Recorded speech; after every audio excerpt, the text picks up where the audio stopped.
Nigel Farage has slammed HMOs, houses in multiple occupation, blaming landlords for housing illegal migrants and wrecking communities. Welcome to Money Tips. This is Charles Kelly. Well, once again, Nigel Farage has ignited controversy. He's great at that. He's great at that sort of clickbait type of speeches, which gets people angry and they either love him or hate him. This time he's turning his sights on the UK housing market in the form of HMOs, houses in multiple occupations. These are houses that you buy or you can split into separate rooms. So one house that might have a family of 4 or 5 would now have, say, 5 rooms and could have up to 5, 6, 7, 8 people in the same house. This is landlords responding to the market, I guess, because people want smaller units. They can't afford to rent a whole house, so they will rent a room in a HMO. Many people have lived in these rooms, and many, you might have lived in them yourselves. But this time he's attacking those and speaking out this week at a Reform press conference in Dover. This last week gone, Farage claimed that HMOs are not only damaging communities but increasingly been used to house illegal migrants and asylum seekers, often at the taxpayer's expense. Now, we heard a lot about the government saying they're going to shut down the hotels that are housing these illegal immigrants and asylum seekers, and we've seen pictures on videos of asylum seekers going into 4-star hotels and country hotels. But he's turning his attention to the HMOs. He not only wants to shut down the hotels, I think he wants to shut down the HMOs. Now, bear in mind, Nigel Farage, the head of UK Reform, could become the next UK Prime Minister. He's not just like a protest party now. And that's according to the polls, which put him ahead of the Conservatives as the leading opposition party. And you might have seen the stunning recent local elections and mayoral elections where the Conservatives lost 16 councils that they were defending, and Nigel Farage's Reform have gained like hundreds of new councillors. They've got they won the by-election in a strong Labour seat that was for an MP, for a Member of Parliament. So they've now got 5 members of Parliament, their First Lady Member of Parliament, and they've picked up a few mayoral like county mayors as well. So it's looking like if this trend continues, they could not only become the leading opposition party, but in the next general election, which I believe about 4 years' time, they could win the next election and Farage could be the Prime Minister. But it depends on how they play it, whether they're going to have a bust-up or the party goes wrong or something goes wrong. It's a long time. A week is a long time in politics. Certainly 4 years is. But it's not looking good for Labour and the Conservatives, who are just not very popular at the moment. And I think people are calling for a change. But he is saying that the rapid growth in HMOs, particularly in urban areas, is an asylum seekers and failed is the asylum's the symptom of the failed housing policies and immigration policies. Of course, we've seen mass immigration in the last few years since the Blair government. I think we've seen a population rise of 10 million since the Blair government days, which started this explosion. And we've seen that successive governments have failed to build enough social housing, or what we call council housing, which is causing this bubble, this pressure on housing. In the 70s, we were building lots of council houses, and that eased the pressure. And prices of houses stayed in the 1960s up until the early 70s pretty stable. They weren't going up that much. And I remember in the 1970s, early 70s, you could pick up a terrace house in Camden Town for £6,000, £6,000, and then it exploded a couple of years into the 70s, and it's never kind of looked back, although there's been a few dips here and there. But now £6,000 in those days would have been, say, a 2 years salary, 3 years salary maybe, but now that same house would sell for £1 million, which is not 2 years the average salary, is it? It's more like 15 to 20 times what the average person is earning, and completely out of reach of ordinary people, unless you're a very high earner, an investment banker or an investor of some sort. So he's really laying into this now, and he's turning to residential streets. They're saying that these landlords are turning into these residential streets into overcrowded multi-let properties, undermining local cohesion and public services. He went further. He said, full of men from countries that we don't know what their beliefs are, wandering the streets and following following kids to school and causing all sorts of problems. He's certainly attacking them, the asylum seekers and the refugees who've come here on boats and that sort of thing and jumped to the top of the housing list. But he's also attacking the landlords. Again, it's like another attack on landlords, isn't it? And while HMOs can be a profitable property strategy, especially for landlords, because you can't get the returns on a single buy to let anymore. If you buy a property and you just let it to a family, the returns or the yield is not enough to pay for a mortgage. It might be a steady income if you're buying cash, but it's not a great investment as it was a few years ago, when you could pick up properties, get a mortgage of 75-80% and still turn a profit, even though the rates were a bit higher, because you could buy the properties cheaper, the rents were good, and even though rents have gone up, property prices have gone up so fast that it's not keeping pace. So I think you get the picture there. So a lot of property owners have said, well, what we'll do, and I've done this myself, split the house into 5 rooms, and then the sum total of rents from 5 different people can be more profitable, even if you're paying all the bills, than just giving it as a single family let. Obviously, it takes a lot more management. Yes, they become controversial. Local residents often complain about noise, rubbish, overcrowding, parking, and falling property values. And councils have responded now. Many councils have introduced what they call Article 4 directions and requiring these properties to undergo planning before you can turn a property into a HMO. In the past, you just needed to get building control, maybe if you're making some alterations, but you didn't need planning permission to do this. But many local authorities said, no, we don't want any more of these. And I think it's mainly happened in student areas like parts of Nottingham, for instance, and around universities, which have become HMOs, not for asylum seekers, but for the many students that live in those areas. So that's where they've cracked down more. But I think increasingly we're seeing councils crack down on it altogether, which is, it might help local residents, but obviously there's a shortage of housing. And we're seeing this more and more with more people coming into the country, people living longer. So there's still a shortage of housing. So I don't think they're going to solve the problem by just stopping people develop HMOs. So this is almost like another nail in the coffin, isn't it? Is in recent years, landlords have had to put up with Section 24 landlord tax, whereby you cannot claim the mortgage interest you're paying on the property that you're buying, just like any other business does. They claim the mortgage interest before they pay any tax, so they offset it against their gross income. When the property's in your own name, you can only do that if the property is in a limited company. So I put up an episode months ago where a leading tax accountant explains the difference and what you can do if all your properties are in your own name and you want to move them over into a limited company, because many higher rate taxpayers are suffering because they're paying more tax and they're now having to subsidise the mortgage with their own income, whereas in the past there was a profit there. They've had that to contend with. That was under the last Conservative government under a famous guy called George Osborne, who's a multimillionaire. I think his family have got offshore interests, but don't quote me on that, allegedly. But he has really put the boot into landlords, many of them Conservative type voters. I remember being at meetings where councillors were slamming the Conservative Party, saying they're ruining the buy-to-let market. Then they introduced more legislation, more things like ERC, electrical reports, EPC measures, and then saying, well, you can't rent a property if your EPC doesn't match this. All sorts of local authority powers to fine landlords, £25,000-30,000 and so on.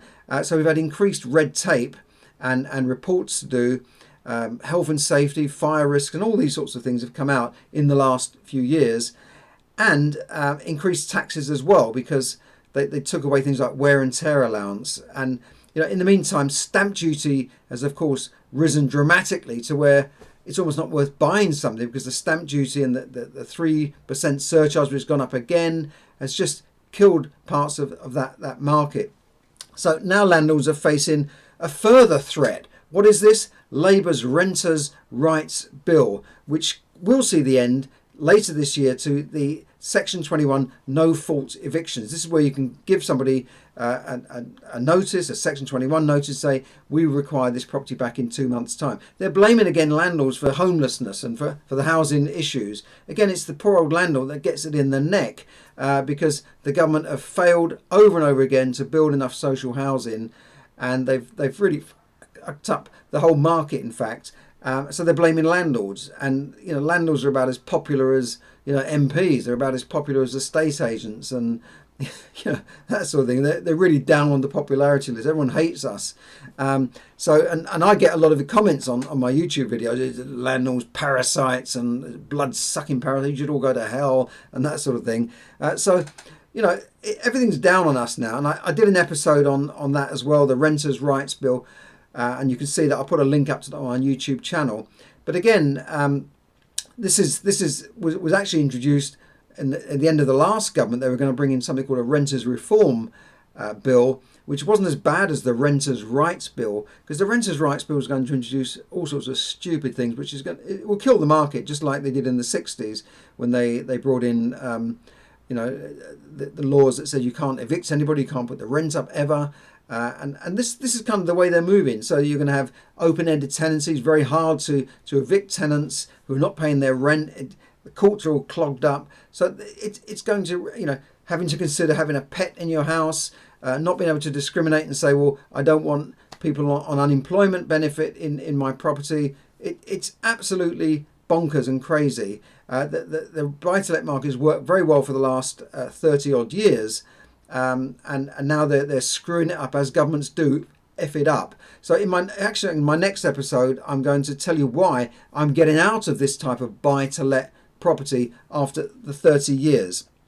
Okay, so that's the bad news about buy-to-let. What's the good news? Well, look, there are many more money-making property strategies than just buy-to-let. In fact, a lot of experienced investors have already been getting out of buy-to-let.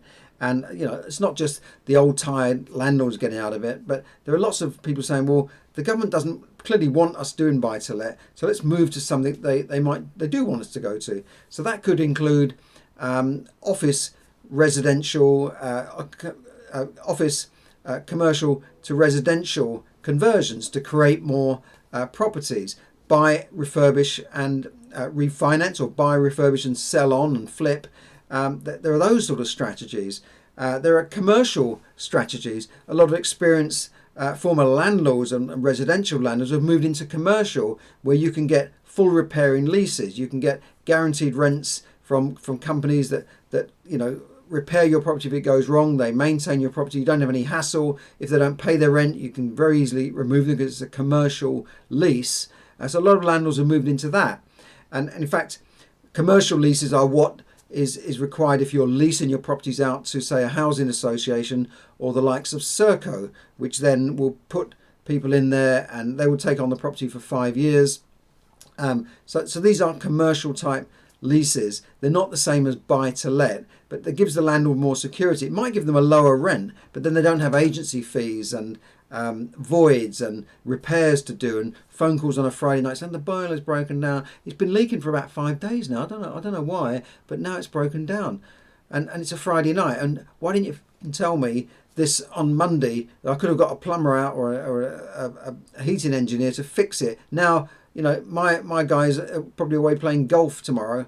Anyway, that's another rant there for you. But look, there are lots of strategies. Even people who want to get into rent to rent, where they take over a property on a lease and then change it around, move it around and make a profit. Lots of people are making money on these strategies, and there are lots of. And you might say, oh, you can't do all these things because I haven't got any money. That doesn't matter, because lots of people I know have got into what's called no money down investing, and they've learned this through doing property courses by getting the right education. And in fact, this is not some new scam or something. People have been making money using other people's money. As I say in my book here, Borrow and Grow Rich, which I wrote on a book boot camp with Rob Moore, who runs Progressive Property and the Education, and he's co-owner of about 500-600 properties, and so I wrote this book on that. In that 2 week or 10 days book writing boot camp, where every day we'd meet Rob, sit down, get writing all that, right.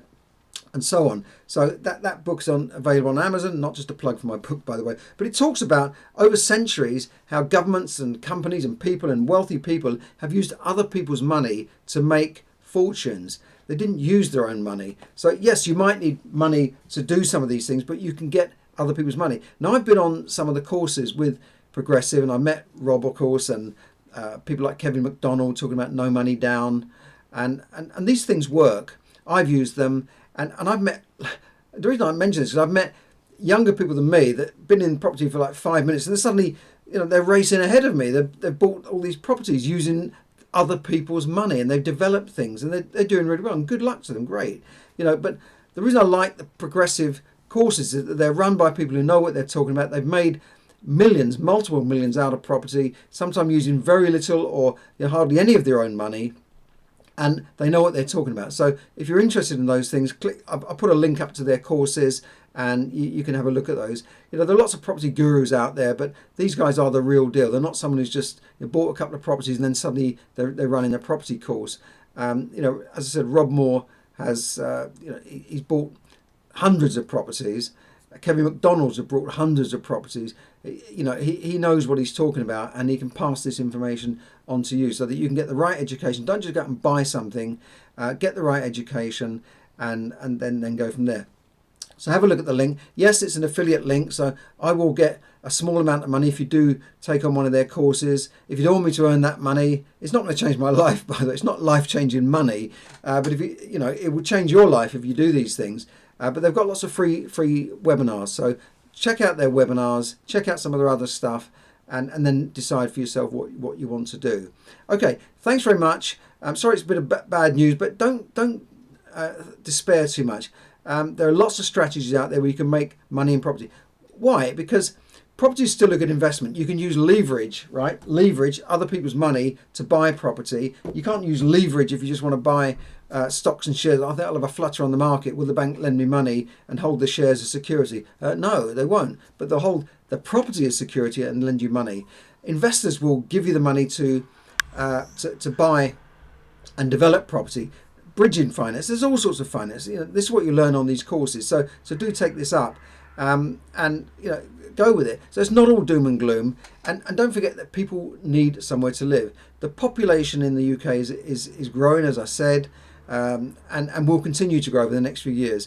Nigel Farage, reform, SLAMS, and we'll smash the gangs and all this crap. They can't. There's a mass movement of people coming from the Middle East and Africa who've decided, perhaps using their mobile phones, that there's a better life for them in Europe, in the UK, in France, and the UK especially, many of the English-speaking people, and they've decided, well, we've just had enough of it. They won't give us a visa to go there. They're not going to grant me asylum from here, so we're just going to turn up. And it is like a mass invasion, but I'm not sure they can do much to stop it. And there's also, once people are here, they can then bring their families in. So that's called chain migration, and it then increases the population even more. Plus you've got people living longer. Plus you've got more divorces. You've got people splitting up, and they need. I've had many divorced men in my HMOs where they've split up from their wife, and then he needs a smaller place. He can't afford to just buy another flat, and he's not like Phil Collins or something. He can just fly off to Switzerland after his divorce and live with some young girl. No, he then gets a HMO for £500-600 a month and stays in this room while his wife lives in his house with the kids and maybe her new boyfriend. That's just a joke, by the way. So people still need somewhere to live, and the government are not going to build enough. They said they're going to build 1.5 million homes in the next 5 years. The last lot said they would build 1.5 million homes in the next 5 years. They won't do it. The last lot didn't do it. This lot won't do it. There's not enough builders around. There's not enough planning applications being approved to allow this. In the last year, how many have they built? What have they done? What have they done to change planning laws? Bugger all, basically. So I don't see this happening in reality. The government don't build anything. They get building contractors, the Wimpeys, the Barretts, they build stuff. The government can't build a thing. They just have to hope that private developers and private companies will build these houses and then give a few drops for social housing. So it's not going to happen. There will be a in fact, Nigel Farage said in that speech, we need to build a new home every minute to cope with the amount of people coming in and the population explosion. And this is why there are so many people living in HMOs, and why the landlords are business people. They respond to what the market is doing. So if people need HMOs, they build and convert properties into HMOs. So don't blame the landlords. Don't shoot the messenger. It's the government fault and policies over the last few decades that have brought us to this position. So it's not the landlord's fault. Stop shooting the poor old landlord. If you don't agree with me, just say in the comments. If you think I'm talking out of my backside, just tell me. If you hate landlords, tell me. I want to hear about it. I want to hear your reasons. And if you're a tenant looking forward to the Renters' Rights Bill, well, good luck there. What's it going to do? It's going to mean a shortage of properties, because a lot of landlords are not even aware this is happening. Oh, I don't know. Renters' rights? What's all that about? I was speaking to a guy yesterday, multi-millionaire, owns loads of properties as well. He's got a multi-million pound business, and he's got properties. He wasn't really aware of this renters' rights and what it's going to do. And he's like, well, really? Honestly, people are not aware of it, and they think everything's moving along quite nicely until there's a problem. Then they go, what's going on here? This renters' rights, but now I need to employ a lawyer. So when this starts to hit, a lot of lands are going to be selling up, and then we'll find rents will increase, there'll be less properties around, and the government won't be there to bail you out. A lot of these HMOs are occupied by people that the council put in there because they haven't got enough properties themselves to house homeless people, and house people with special needs, and house people with mental issues, and house people with coming out of prison or coming out of childcare care. They haven't got enough properties, so they fall to landlords. So again, you can't blame landlords. We didn't cause the problem. We didn't open our borders and say, just allow people to come in through Dover and on boats and say, welcome. Here's the form you can fill in for asylum, and let's put you in a hotel, and then they move them to a house. And this is it's not our fault. We are just responding to the market. So that's my little rant today.